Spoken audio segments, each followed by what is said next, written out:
రాశారు? మీకు తెలియాలనే కదా. ఫోకస్. మీకు తెలియాలనే కదా వాళ్ళు రాశారు. అవునా? ఇది కూడా మీ కమ్యూనికేషన్ని పరీక్షించడానికి ఒక థింగే కదా. అందువల్ల కమ్యూనికేషన్ చాలా important. Most important thing 1-to-1 communication, 1-to-group communication చాలా ఇంపార్టెంట్. మీకు మీ స్కూల్లో సెలబ్రేషన్స్ జరిగినప్పుడు, ఆగస్టు 15 కానీ, independence day celebrations, republic day celebrations జరిగినప్పుడు స్పీచ్ కాంపిటీషన్స్ జరుగుతూ ఉంటాయా? మీలో ఎంతమంది పార్టిసిపేట్ చేశారు వాటిలో ఇంతవరకు? ఎవరు పార్టిసిపేట్ చేశారు? ఎవరు పార్టిసిపేట్ చేశారు? ఓకే, మీరు చేశారు. మీలో ఎంతమందికి పార్టిసిపేట్ చేయాలన్నా కానీ భయంతో చేయలేకపోయారు? చేయాలి అని ఉన్నా కానీ భయంతో. ఇంతమంది మీకు కాంపిటీషన్లో పార్టిసిపేట్ చేయాలని ఉన్నా కానీ భయంతో చేయలేదు. ఓకేనా? నేను ముందు మీరు స్టేజ్ ఎక్కడానికన్నా ముందు మీరు ఏం ఆలోచిస్తారు అంటే, నేను ఇప్పుడు స్టేజ్ ఎక్కితే నా ఫ్రెండ్స్ నమ్ముతారేమో, లేదు అంటే ఆ ఫస్ట్ ర్యాంక్ అమ్మాయి ఇప్పుడు క్లాస్ ఇప్పుడు తను స్పీచ్ ఇస్తుంది కానంటే ఫస్ట్ ర్యాంక్ నేనేం ఫస్ట్ ర్యాంక్ కాదు, ఇప్పుడు నేను స్టేజ్ ఎక్కితే అందరూ నన్ను ఎలా రిసీవ్ చేసుకుంటారు అన్న భయం ఎక్కువ ఉంటుంది కదా. నేను అక్కడికి వెళ్ళిన తర్వాత నేను బాగా షుగర్ అయిపోతాను అన్న భయం ఎక్కువ ఉంటుంది, నేను మర్చిపోతానేమో అన్న భయం ఎక్కువ ఉంటుంది.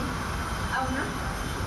ఇవన్నీ ఓవర్కమ్ చేయడానికి నేను మీకు వెరీ స్మాల్ థింగ్స్ చెప్తాను. Let me ask you something. ABCDలు ఎన్ని? 2 6 1 స్టాండ్ అప్.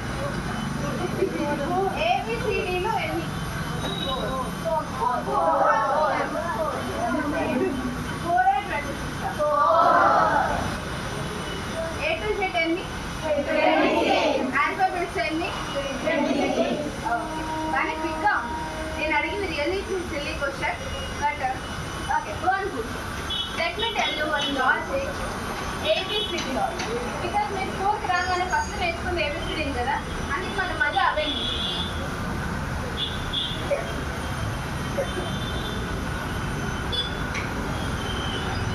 మీరు ఈ లాజిక్ ప్రిపేర్ అయ్యారంటే, మీరు యాక్సెప్ట్ చేశారు అంటే, మీరు నెక్స్ట్ టైం మీ స్కూల్లో ఏ కాంపిటీషన్ ఉన్నా కానీ స్టేజ్ ఇక్కడ అక్కడ ఉంటారు. ఎవరినన్నా నువ్వు పెద్ద అయ్యాక ఏం అవ్వాలి అనుకున్నాం అని అడిగామనుకున్నాను. మీ అందరికీ ఒక గోల్స్ ఉన్నాయి. మీరు ఎంతమంది గోల్స్ ఉన్నాయి? మీలో ఎంతమందికి గోల్స్ ఉన్నాయి? మిగతా అనొచ్చేవా? ఓకే, ఇక్కడ మీలో ఎంతమంది డాక్టర్స్ అవ్వాలనుకుంటున్నారు? ఓ చిన్న, నువ్వు కూడా సూపర్. ఓకే, ఎంతమంది engineers అవ్వాలనుకుంటున్నారు? How many of you aimed for IAS, IPS, civil services things? మీరేం అవ్వాలనుకుంటున్నారో మీకు ఒక క్లారిటీ ఉండాలి. మీరు ఎన్నేళ్ళ నుంచి స్కూల్కి వెళ్తున్నారో, ఆల్మోస్ట్ ఇప్పుడు ఒక 9th క్లాస్ వాళ్ళని చూసామనుకోండి, మీరు నర్సరీ నుంచి స్కూల్కి వెళ్తుంటారు. ఆల్మోస్ట్ 10+ ఇయర్స్ నుంచి స్కూల్కి వెళ్తుంటారు. రోజు మార్నింగ్ బాగా నిద్ర వస్తుంటుంది కదా. నిద్ర వచ్చేటప్పుడు మమ్మీ నన్ను లేయి నన్ను స్కూల్ టైం అవుతుందని మమ్మీ లేపుతుంది. మమ్మీ 5 minutes మమ్మీ అంటాం ఫస్ట్, మమ్మీ వదిలేస్తుంది. మళ్ళీ వచ్చి లేయి నన్ను స్కూల్ టైం అవుతుంది అంటుంది. మమ్మీ 2 minutes మమ్మీ అంట. 2 minutes కూడా వదిలేస్తుంది. 2 minutes అయిపోయిన తర్వాత మమ్మీ వస్తుంది, ఎంతసేపు పడుతుంది.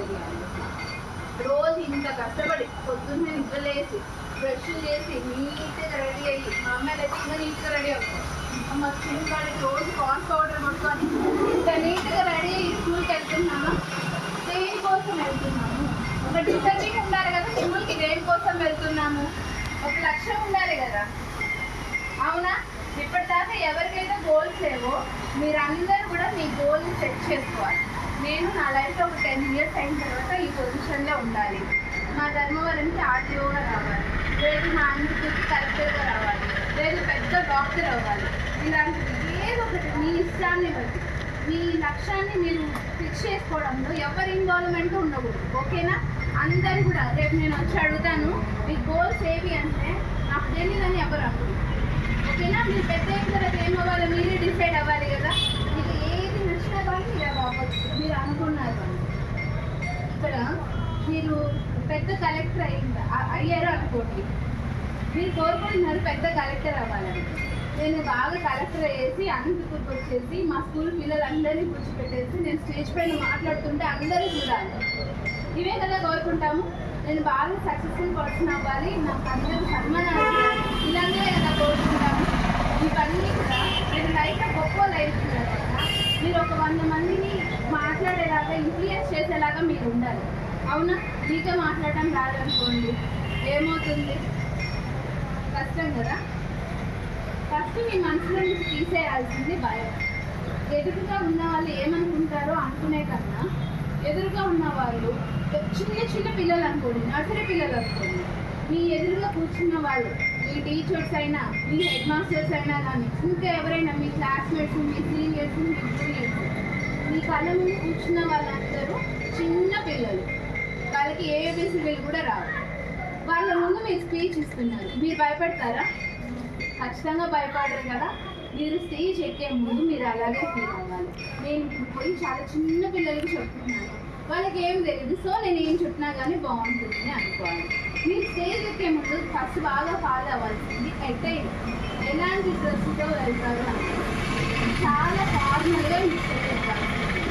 ఎందుకంటే మనల్ని చాలా మంది కాంపిటీషన్ అంటే మొన్న మా మామ పెళ్లి చెప్పింది, ఆ రోజు నేను కొత్త డ్రెస్ వేసుకున్నాను, ఆ డ్రెస్ వేసుకొస్తాను, ఆ రోజు నేను నెక్లెస్ వేసుకున్నాను, పెద్ద కమ్మలు పెట్టుకున్నాను, వీళ్ళు నేను ఆ రోజు షేర్వాణి వేసుకున్నాను, షేర్వాణి వేసుకొని స్కూల్కి పోతాను, స్టేజ్కి స్పీచ్ ఇస్తాను, అలాంటివి చేయదు. Very formal and very simple and good లుకింగ్తో మీరు వెళ్ళాలి. వెరీ ఫార్మల్గా ఉండాలి. ఎందుకంటే డ్రెస్ మనల్ని డిఫైన్ చేస్తుందా లేదా? ఇప్పుడు మీరు ట్యూషన్కి ఒక పర్సన్ వచ్చేదా షార్ట్ టీ షర్ట్ వేసుకోవచ్చు, ఇంకొక పర్సన్ బాగా ఫార్మల్ డ్రెస్ ఇన్షర్ట్ వేసుకొని షూస్ వేసుకొని వచ్చారు. మీరు ఇద్దరు ఇక్కడికి వచ్చి నిలబడితే వీళ్ళల్లో వాళ్ళిద్దరు ఎవరు టాలెంటెడ్ అనుకుంటారు? ఫార్మల్ షూస్ వేసుకొని కట్ చేసుకొని వచ్చిన పర్సన్నే మీరు ఈ నెంబర్ ఒక ఆఫీసర్ అన్నట్టున్నారు అనుకుంటారా? మీరు ఏం చూసి అనుకుంటారో? డ్రెస్ చూసే అనుకుంటారు. సో మీరు కూడా డ్రెస్సింగ్ మెయింటైన్ చేసేటప్పుడు చాలా మంచిగా డ్రెస్ మెయింటైన్ చేయాలి. ఇలా రెడీ అవ్వకూడదు, ఇలా రెడీ అవ్వడం చిన్నపిల్లల్లో రెడీ అవ్వాలి, పెద్ద పిల్లల్లో రెడీ అవ్వాలి, అలాంటి ఏం ఉండదు. మీ బెస్ట్ లుక్ మీరు ఎప్పుడు ఇవ్వాలి. మీరు ట్యూషన్కి వచ్చేటప్పుడు చాలామంది అలా యూనిఫామ్స్తోనే ఇక్కడికి వచ్చేయడం, అలా చేయొద్దు. ఇంటికి వెళ్ళంగానే స్నానం చేసి ఏదైనా సింపుల్గా ఉన్న డ్రెస్ వేసుకొని ఇక్కడికి రావాలి. ఎందుకంటే మీరు మార్నింగ్ నుంచి ఈవినింగ్ వరకు స్కూల్లో కూర్చొని చాలా అలసిపోయింటారా? అలసిపోయింటారా? స్నానం చేస్తే కొంచెం రిఫ్రెష్ అవుతాం కదా. ఎంతసేపు పడుతుంది స్నానం చేయడానికి? ఒక 5 minutes పడుతుందా?